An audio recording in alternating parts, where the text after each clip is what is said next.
in the office over there, Mm. I was boarding the lift, and then I was trying to press the close button, Okay. right? Yeah. And I realized that there's no close button. There's no close button. There's no close What? button.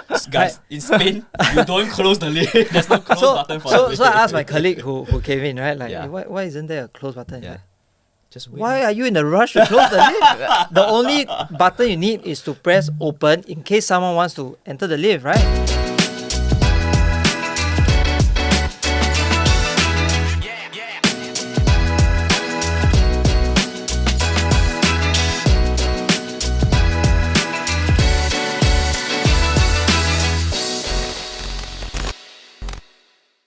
Hello, everybody. Welcome to the WA Podcast. We are. Unconventional. Yeah. My name is Raymond. And I'm Edmund. Yeah, we are the hosts for today.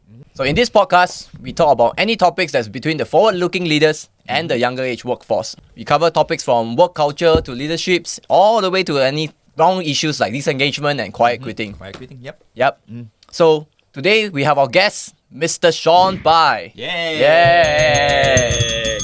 Of course, Sean is a very close friend of mine, but I gotta do him justice. I'm gonna do a very proper introduction for him. So some background of Sean. Yeah, he's an ex-diplomat in MFA. And then subsequently, he decided to transit to his interests in football. And then he started as the sports academy head of Valencia Football Club, all the way to the CEO of Valencia Football Club. Wow. Yeah, and he's the only Singaporean that has cleared the UEFA diploma in football management. Very, very impressive resume, right, Eamon? Definitely. It's like the dream job of many Singaporean guys. So when I was young, I played Football Manager. That was on the computer. You did it in real life. Yeah. So Wow. amazing. Yes. Props to you. Actually, until today, I'm still playing Football Manager. Oh yeah, that's how we all started. That's how I'm glad. So maybe one day I can be a football manager. Yeah. So maybe I'll just kick things off. Yep. Because that's definitely something that all our audience will have on their mind. How do you go from a diplomat in the Ministry of Foreign Affairs to becoming the CEO of Valencia Football Club? Why don't you share with us a little bit about your journey, your story, and how this thing came to be?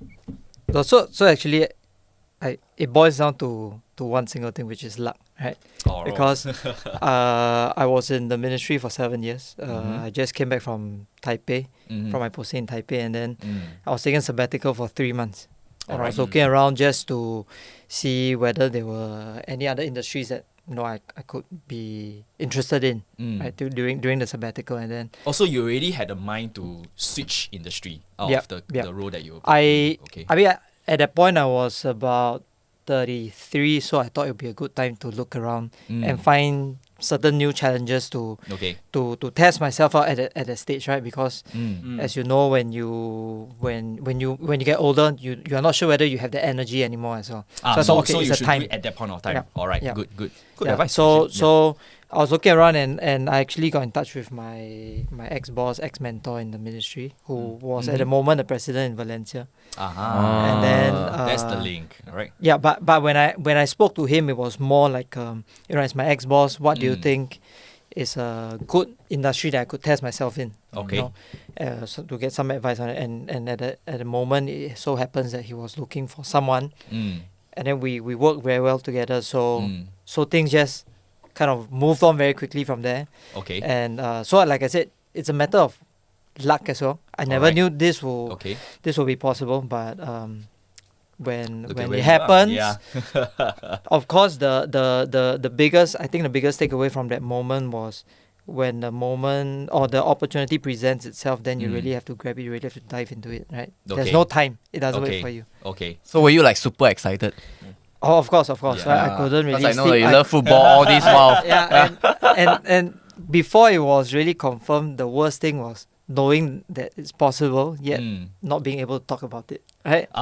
Because they have to announce it, right? Yeah, and also like before anything is signed, like you want to share with your friends, but at the same time you're like, what if you say something and then it doesn't happen? Jeopardize your opportunity. So in fact, the truth is that I traveled up to take a look at the place, also to visit my to boss. Valencia, right? Yeah, to Valencia. All right. Okay. And then I mean, we had to talk about it. We chatted about it. We had interviews and all that. So more or less, I knew it was going to happen. Okay. And Okay. I actually tendered my resignation for my job in the ministry before having any formal So job you offer. so you jump first. Wow. Yeah, but when You had an like idea I lah. said, when you Right. are that sure, Okay. why not go for it? This is what you want. Yeah. Yeah. Yeah. So of course at the moment there's a lot of awkward and important explaining to do to the family and all that. But And friends, right? I think when they heard about the news, we were all so excited. Whoa! Whoa! Yeah. Bragging rights as friends, no, man. And this happened when you were overseas in Valencia, right? You Yeah, were it still in happened when Spain. I was in Everything Valencia. happened in Yeah. Spain when you just traveled. So Yeah. before you travel there, you Yeah. actually had no idea yeah, that no idea. you're gonna No land the idea. job. No Is idea. everything no happened confirmation. there? Yeah. All right. Okay. So I would say it was risky, but you look back, it's definitely risky. But at the same time, I think during the age period between early 30s, you probably have to take some risk. Okay. Yeah. Okay. Excellent. All right, Sean, thanks for the intro, man. So I realized that I want to set some ground rules and then what's the topic we're really covering today before Yep. we get into the hype of everything. You look at in front of you, you see that there's two buzzer, one the cross buzzer and one is the smiley face. This one is called Mrs. Boo Boo. Because it's a very friendly podcast, we won't swear here. So if you Yes, feel like you yes. want to swear, you gotta press this. Yeah, sometimes the conversation will get so emotional and you bring up some examples and anecdotes and story that you feel so I frustrated. swear a just go lot. do this. Swear a lot. Then you Then, just then go you gotta with do this. Mr. Yeah, Boo Boo Boy. yeah, Yeah, yeah, like Mr. that. Boo Boo Boy. Yeah. The other one is called the Aha Boy. Yeah. Yeah, aha boy is whereby when you have aha moments as you speak, as we talk about topics, about culture, leadership, anything. You feel that there's an aha moment, even for ourselves, we will press this. Yeah, okay. Aha moment. Yeah. So for the audience, right? For today, actually, the topic we want to talk about. Obviously, we have somebody from a football club. What we Yeah. really want to know about his experience working as a leader and how he actually runs the football club, the Yep. culture that they go through, some things that we can pick up from the culture, and then everyone to learn. Yep. Right. So, Emma, what do you have questions for him today regarding this But topic? before that, Yeah. because we are talking about football today, so I have a question for the audience. Simple one. Make a guess. Because as guys in Singapore, we usually support some kind of football club, right? I'm sure Sean support his own football club as well. Must be Valencia lah, is it? The shirt Yeah, that's it's wearing. Valencia. So, a quick question before I pause for 3 seconds. What is the football club that you all think I support? It's very rare. Probably you can't. Most of you wouldn't be able to get it. It's an ex Premier League champion, not First Division, ex Premier League champion. So 3, 2, 1. Whoa! Didn't guess, right? So Blackburn Football Club. So for all the rare Blackburn supporters out there, yeah, we still exist, alright? aha moment, aha moment. Aha moment, right. Hey, bro. So I'm sure because Sean was a ex football club manager, right? I think it's also fair for him to change into his jersey, right? You got jersey? Yeah. Yeah, I'm always prepared. Hey! Wow. yeah. Valencia, away kick. Very nice, very nice. Yeah. So only for this episode, we shall be wearing our jersey. Mon is not really a football fan, so we just let him be, I got no football jersey. Next time we talk about basketball, maybe he can bring his basketball. Sure. jersey. Yeah. Yeah. So where were we?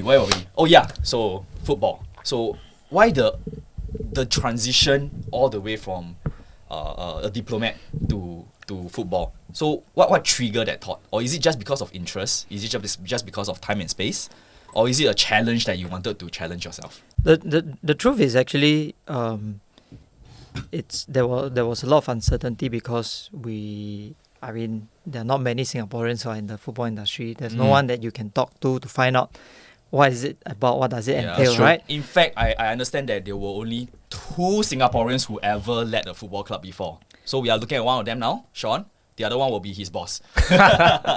So it's really, really very rare. So basically it's almost like a black hole, right? You're entering a black hole.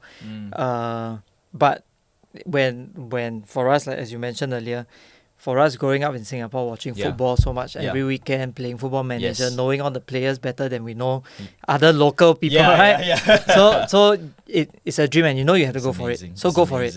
Yeah. I remember a very specific conversation I had with my wife before we took up this offer as well. Like, I asked her, "Will you be okay with this?" Yeah, that's With actually this a move. very important conversation, right? And then she said, "How long do you think you'll be based overseas for this project?" I said, "Look, I don't really care about the job, right? I just want to be in this industry. I want to fulfill this dream. Yep. And any role I'll do, I'll be Okay. very happy." Okay. And if I can finish one season in a football club, European football club, I'll be So the- satisfied. I'll the come dream back. come true already, right? It doesn't matter anymore, Doesn't right? Bucket Yeah. list. Yeah, but of course, this conversation took a different turn when I came back. I'm like, if only I can do a bit more after 4 years. Oh, right? yeah. So I would say that actually there's nothing that you can really prepare yourself for. Okay. The most important thing is that it has to be You a have to take project the first step first. correct, and it has to. I mean, it's a project that excites you, that you Mm. know that you're going to go crazy about it. Then Yeah. just go for it. Yeah. Wow, Yeah. wow. And that led to a few seasons Mm. with Valencia, right? 4 so, seasons. So can I understand this? So when you were there, your wife actually didn't move to Spain with you at that point of time. In especially the, in the, beginning. the first year she didn't move up. I was there Okay. alone, just Okay. to kind of settle in and All right. find my feet there. Okay. Mm. Okay. So she moved up in the second year, and then okay. in the second year, she was pregnant as well. So Wow. so What a transition in yeah, life. so we kind of set up our family there in Spain, and then there was Amazing. COVID and all that. Oh yeah, so this was during the so it's- COVID period as So well. it's quite a big move, big transition for us as a family as well. Wow. Yeah. But one of the best thing that happened is because every time he always asked us, hey, come Spain, come Valencia and visit us. I didn't have a chance, Yeah. but I saw a lot Yeah. of friends, even the minister went over, right? To Yeah. actually, because he was hosting us and you can get to see a match, etc. Wow, wasted. Amazing, Yeah. amazing. Yeah. So you actually did this transition during all the during the pandemic as well and everything. But maybe something that probably our audience would be very interested to find out is, obviously it's going to be very different working in Europe, working in Spain, working with mainly foreigners and Yep. especially football Different players. We'll language. talk about the football later Yeah. on, but Yep. maybe Yep. from a cultural perspective Yep. at the workplace, Yeah. how was it compared to when you were in the ministry? Okay, I would say there are two big factors here. The first is coming from a ministry that's a bit more bureaucratic and more structured. Okay. Right. Okay. Firstly, it's already very different from the private sector. Yes. for sure. Right. Yeah.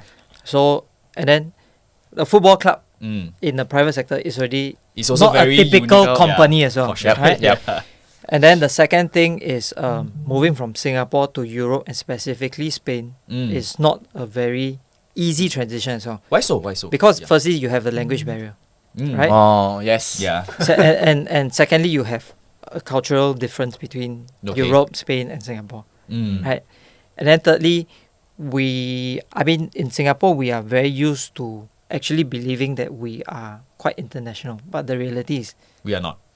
It's only when yeah. you're there then you realize that Yeah. maybe not, Yeah. right? Okay. So when you move to a place where you realize that you don't even know how to speak the language, Mm-hmm. right? You can say basic words, but Okay. to hold a conversation, Yeah. or I mean for Singaporeans to even hold a basic conversation completely in English or Mandarin, that's Yeah. really one challenge. Yep. Yeah. To do it in a third language or fourth language, that's It's even tougher. even more Okay. challenging, right? Okay. So moving there initially it was difficult because that initial phase was a very steep learning curve. You want to master the language because I always believe that if you go to a different environment or do new project, Mm-hmm. it's also our responsibility to integrate ourselves into that project. Yep. Right? Rather than expecting the whole environment to adapt themselves to you. Yep. Right? And I think it's beautiful also because you get to learn a lot of different things. Okay. A very simple thing I tell you is that in the office over there, Mm. I was boarding the lift and then I was trying to press the close button, Okay. right? Yeah. And I realized that there's no close button. There's no close button. There's no close What? button. Guys, in Spain, you don't close the lid. There's no close button for the so lid. I asked my colleague who came in, right? Like, Yeah. "Hey, why isn't there a close button? He's Yeah. like, Just wait. why are you in a rush to close the lift? The only button you need is to press open in case someone wants to enter the lift, right? Yeah. But in Singapore, We want to close the button. That as from fast my as neighbours. possible. This is an aha moment. Aha moment. there are so many people who close the lift on me, right? Because Yeah. they just like don't want to talk to you, just put it in your face and they just close the door. So it's very different. And then over there also, the people are. I'm not saying that Singaporeans we are not warm. We are, but Okay. we don't really show it. Right? But Alright, over there they are very alright. open about it. So, Yeah, especially the Europeans, especially the Yeah. Spanish actually. yeah, and That's their culture, right? and Okay. they like to have a handshake. They like to have a hug and all that, okay. right? They like to give the hi and bye kiss as well. So when I came back after Yeah. 4 years, Okay. then just sometimes when I say like hi to a neighbor, I'll get weird stares. Oh, You know, so there are a lot of cultural differences there. That's very very different from what we are used to Yeah. here. So I wouldn't say whether any culture is good or bad, but Okay. there are things that we have to bridge also, right? I mean, this is more general, but work-wise, there are also a lot of differences. How we Yeah. look at things, how we react and respond to Yeah. certain issues is very, very different. So it takes time. Okay. We'll deep dive We on will that. deep dive Yeah. into On that. those. Yep. Okay. But before we get into that, so Wait. I want to say Okay, something okay, first. go ahead. Yeah, because how long do you take to master that language? In terms of Spanish. speaking. Yeah.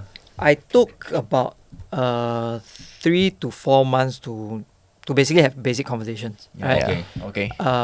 But to really be able to hold a conversation probably took me about a year. Yeah. So I had classes over there every. Yeah, good enough. Oh, why I say this? 2 days Because I ago. want to hear you speak Spanish. Can you say something like, Raymond, you're Dan Hansen? Can you say something like that? Let me hear how you say it. Yeah. Please let our audience know. But you know the possibility that I could say that Raymond, you are and you wouldn't know, right? Hey, let's give it to me. Because there was this Yeah. funny thing that happened, right? Okay. Because I was watching a IG story on like for him about Valencia Club. I Yeah. hear him speak Spanish. Wow, damn high. Then I post the video. Wow, Sean, I wake up watching you here talk about Spanish. Here say Spanish at damn high. Then you He's know, giggling away.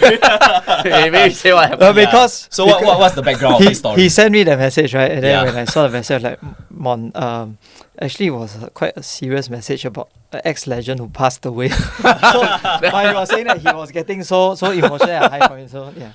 Yeah, because then I realized, oh yeah, the way you talk very serious, but I hear also I still like that. So can you still say? Yeah, Mon eres muy guapo.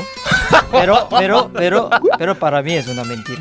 Wow. So what do you just say? I mean, I know a little bit of Spanish. I know how to count from 1 to 3, and I know how to swear. But that doesn't sound like anything of that. So But knowing him, I have to go and fact check. He probably say something else about me. I have put the subtitles. Yeah. Please. So what exactly did you just say about? I said he's very handsome, but to me that's a lie. Alright, sounds about right. Oh, that's a good one. Yeah. Okay. So I guess learning the language, getting to know the people, settling in, and all this happened within the year. And in the second year, your wife flew over and you all started your family. So just of interest, right? Yeah. So is your kid European citizen No, or no. Singaporean? No, Singaporean. But Singaporean. he did have the option to, right? You guys did have the option to choose it, right? No, actually. Oh, you didn't? Yeah. Oh, right. Nowadays it's a bit more difficult. Okay. They don't just give out so freely anymore. Understand. Yeah. So And I mean that all this transition happening during that period of time, right?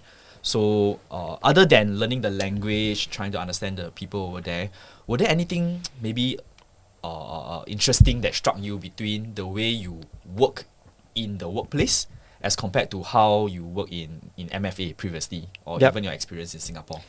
More specific to the actual workplace itself. okay, so actually in a football club it is absolutely different from most other companies because when you work Monday to Friday, Yeah. right? Yeah. You have your regular actual office work, hours, right? But in the academy also we have evening trainings. Okay. So essentially you have another time slot between 5:30 to 9:30, 10 p.m. where people are training. So actually it's almost a full day affair, Okay. right? And then your real business comes on Saturday, Sunday, When where you have the your games. The matches lah, Okay. yeah. Right? Wow. And it's not just your first team, your second team, Okay. your women's team, you have everything, right? Okay. And you have to travel. Mm. We're not talking about Singapore. We're talking about A big country. Spain, Yeah. where it takes hours to Mm. travel from point to point. Mm. So that itself was actually a very big change, and also something that if you're really not prepared for it or passionate about it, it's going to be very difficult Mm. because you're going to have problems with your family. Yeah. You're going to have problems individually as well, like Mm. you are not going to have breaks or, Yeah. and stuff like that. 'Cause But we usually think of like being in the football as a very sexy, Yeah. very Yep. dreamy. But the kind grind of- is real. The But grind is real, right? Yeah. I mean, in Singapore, we are even complaining about 8 hours work day for like 5 days a week. Some of us are already talking about being burnt out, but there you are, yeah. grinding away at your dream, no less your passion. Correct, but it's correct, really something correct. that's But of course, it's something that we have tried to improve and work on as well, right? Like okay. like let's not try to fight or work based on hours, but more on quality. So if you have So outcome driven correct, kind of so if you have trainings 2 hours, Mm. top top quality, top Okay. effectiveness, Mm. that's much better than a 3.5 hours session. So there's no point dragging on if you Correct. don't meet the objective of the Correct. training. So when you Alright. see a lot of the training sessions as well, Mm. the transitions between the drills are much shorter.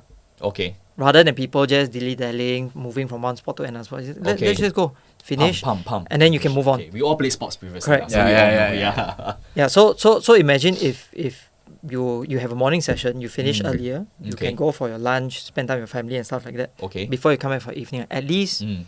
there is a bit of balance in this whole Mm. The overall process, how they train and grow Correct. as footballers and all. Okay. Yeah, so I guess that's a little bit more on the players side lah. But of course, as the CEO of Valencia, you don't just look at the playing Yep. squad, right? Yep. You also have to handle your staff Yep.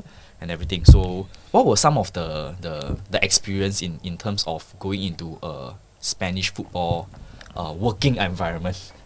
What were some takeaways that you actually Okay. learned from them as well? Yeah. Okay, I think I'll give an example where how people look at sports or football in this case is very different in Alright. Spain and Europe compared to the rest of the world. Okay. Right, so Okay. we were visiting stadiums and clubs in the US, not just football clubs, but also American football. In the US. Yeah, in oh, the US. Wow. Okay. Because we're studying their stadiums and all that, Mhm. right? Nice. So you realize that over there actually is more entertainment based, right? Okay. You look at your halftime shows, you look Mm. at your pre-game tailgating events, Yeah. post-game Mm. parties and Yeah. all that, right? It's more like it's like a Singapore festival F1, party. right? Yeah, It's like that's right. pre and post Yeah. everything. Okay.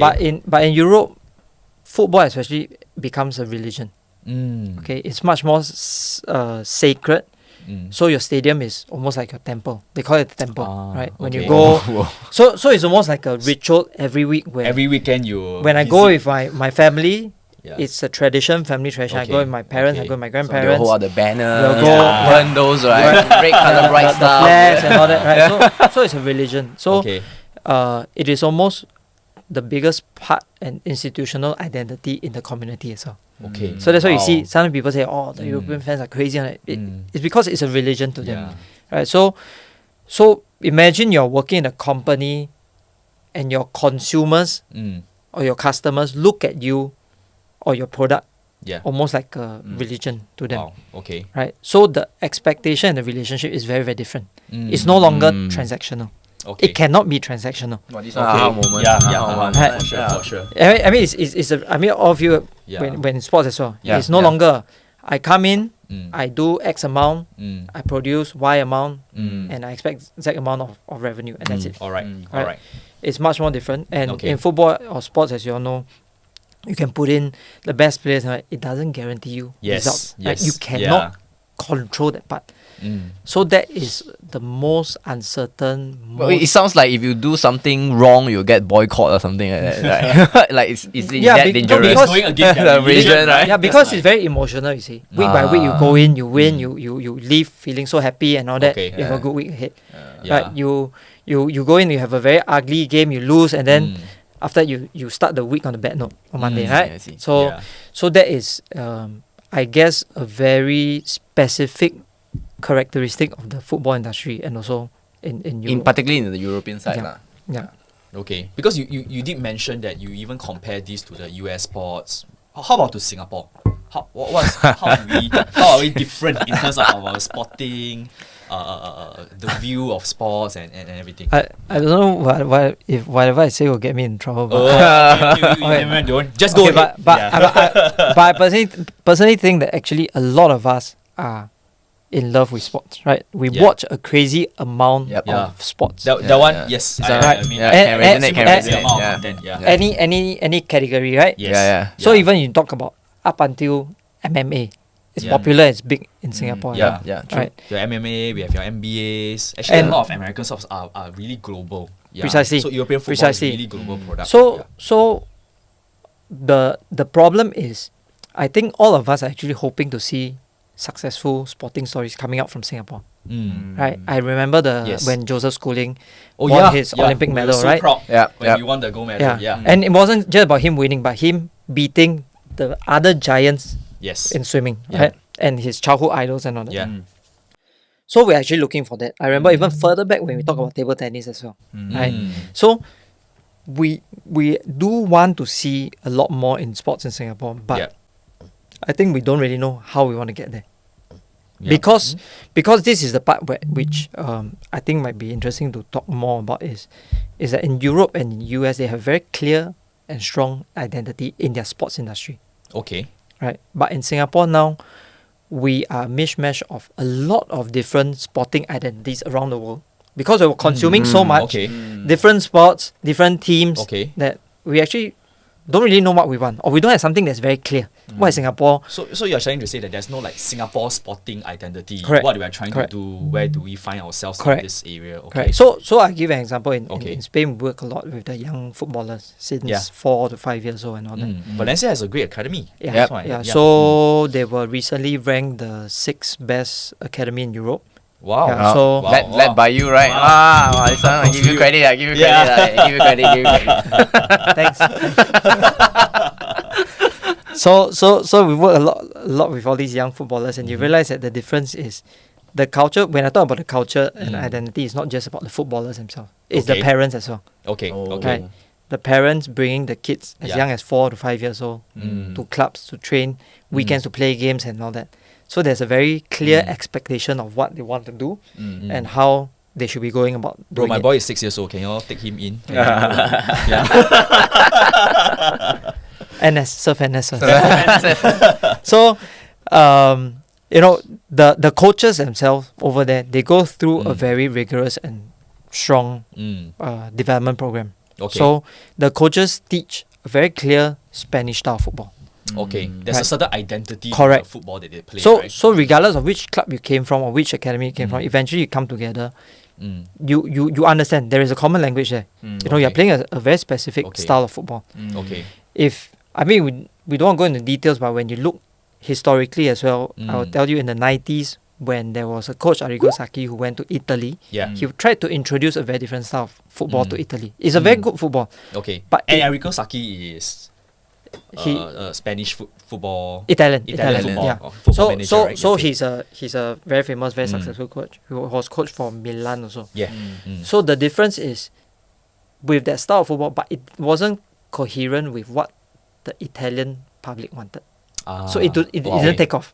Okay. There were a lot of clashes, conflict over like, no, okay. this is not us, this is not Italian football. Okay. No, which is why, all of us, when we talk about whether it's German football, Italian football, English football, we There's always a have an certain idea. style to it, right? Yeah. Okay. But what is okay. Singapore football? Right? Or Singapore sports. Okay. So I think as a country, what we have to, where we have to start from is, let's forget about the results first. Let's think Wow. about the Okay. people, supporting all these people, making them really represent us and on the world stage as well. Okay. And then inspiring a new generation of all these to really rise up. So really putting the people, Yeah, the players, putting the people. development of them at the center of everything that we do, right? Yeah. That's basically what you're trying Yeah. to say. Okay. So I think this applies to all sports, not just football in Singapore. Oh, for sure, Yeah. for sure. Yeah. So, I remember. Of course, we did had a chat with Sean previously. So I remember you showing us this picture of you with this legendary footballer that played in the 90s. So Yeah. his name was we can To probably 2000s, put yeah. in Yeah. 2000s, yeah. So you can probably It's on put the SoccerNet. pictures It's on on, SoccerNet, yeah. by the So way. My yeah, friend we- was spamming it. We Yeah. also saw you having this picture taking this picture with him on SoccerNet. So can you tell us a little bit more about your experience with that particular player? Okay. The player is Okay. Gattuso, by the way, for those who know. Gennaro Yeah. Gattuso, who Yeah. is ex-World Cup winner, Champions League winner, legend in AC Milan. yeah, for sure. And then so I did have a lot of time working, spent a lot of time working with him because And you were working with him because he was a coach. yeah, we appointed You him as a hired coach for Valencia. right? Yeah. Okay. Oh. Yeah. So it's crazy, right? Because this is a guy that you grew up You're watching on TV. yes. So the amazing Milan team, I still remember there was like 2004. him, Seedorf, in the Yeah, midfield, Pirlo, Shevchenko, Maldini, Nesta. Maldini, Yeah. that was an amazing team. So he for me he's a very wonderful person, Mm-hmm.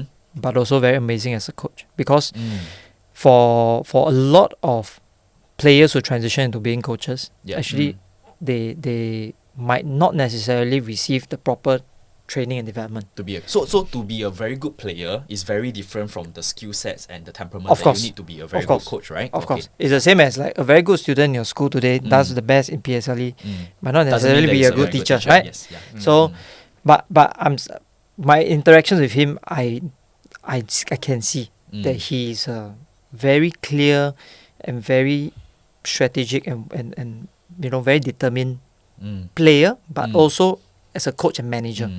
And I think sometimes when we talk about coaching and all that, today coaching has actually, in sports, yes, broken down into many more specific areas, right? You have your physical trainer. Your coach no longer does that part. You have your physical trainer. So it's outsourced to a specialist. To So cover you that have your portion. core team, you have your physical trainer, you have your analyst, you have your goalkeeping coach. A lot more structured have now. your- Right? Yeah. So you have your second coach, then you have your nutritionist. So it's no longer the head coach covers Doing everything, no. I think not like possible. The central Yeah. character. Okay, So okay.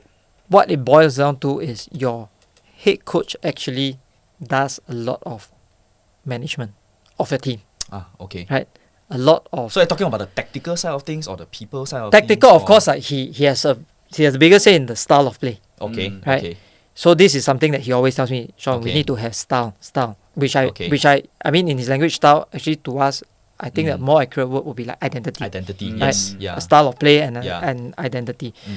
So he delegates all these things to his specific staff. Okay. Right. There's one who looks at the opponent in the next game Mm. to study how do we play against them and all that. Yeah. And then all the scouts all the and different trainers also. Mm. But he himself is because he is actually like the target for all the pressure and all the attention. He's the one who soaks up all these things. He's the one who manages his team as well Okay. to motivate them for the game. Okay. So that's why I say that I think the modern coach actually has changed a lot. Okay. You know, you have to manage your team egos, Mm. whether they're injuries, Yeah. players who are not feeling very well, Mm. or getting too confident, things like that. So Mm. I think that is actually the biggest part that a modern day coach has to manage, Okay. because everything else is very, very strictly controlled and managed. Understand. Okay. I see. Yeah. So for him, I like him a lot because he actually shared one anecdote with me before. He told me about his year in the season 2004 when Milan won the That was Italian at the league. peak when they were Yeah. really, really, really. That was good. after a long time where they were not winning, right? Yeah. So they won the Italian league, and then Mm. it was a like you mentioned, it was a crazy legendary team at the moment. Very talented squad. But at the end of the season, they had two squad or fringe players who left the team, Okay. right? So these two players came back to collect the stuff and leave, and then say goodbye to their teammates. And the difference between a top quality team like that is very focused on the person is that when these two players came to say goodbye, the rest of the team came together and they all cried together. Wow. So imagine people like Gattuso, who Gattuso will cry. I he didn't say he cried. Right? He just said the team, right? Yeah, Okay, right? So So, Maldini cried. so you see, this is how strong How a connected team as a team spirit. is. Yeah. When you have a team, I Yeah. think that is a very big Yeah. factor when it comes to sporting success. That's really Now that I amazing. bring up this topic, Yeah. I think there's something important that I want to ask also for our audience. Because like me and Edmund, actually, we do a lot of coaching external, Yep. team Yeah. coaching in particular for like tech startups, etc. So Yep. there's this phenomenon that's coming up. You know, when we started small, even with our team, Yeah. we were very close. There's this Yep. family culture. You grow very small, you move very fast. But as you grow and you scale, etc., you need to do bigger things. You get more Yep. talents in, Yeah. right? Then Yep. you have this Challenge culture- of trying to keep everyone together. yeah, like family Yeah. culture versus like what performance culture. Yeah. Can you still like how do you manage it? Because it's the same, like you have this culture as a Yeah, group, then you exactly. get talents in. Like Yeah. as a leader, how do you manage this, or like as a CEO?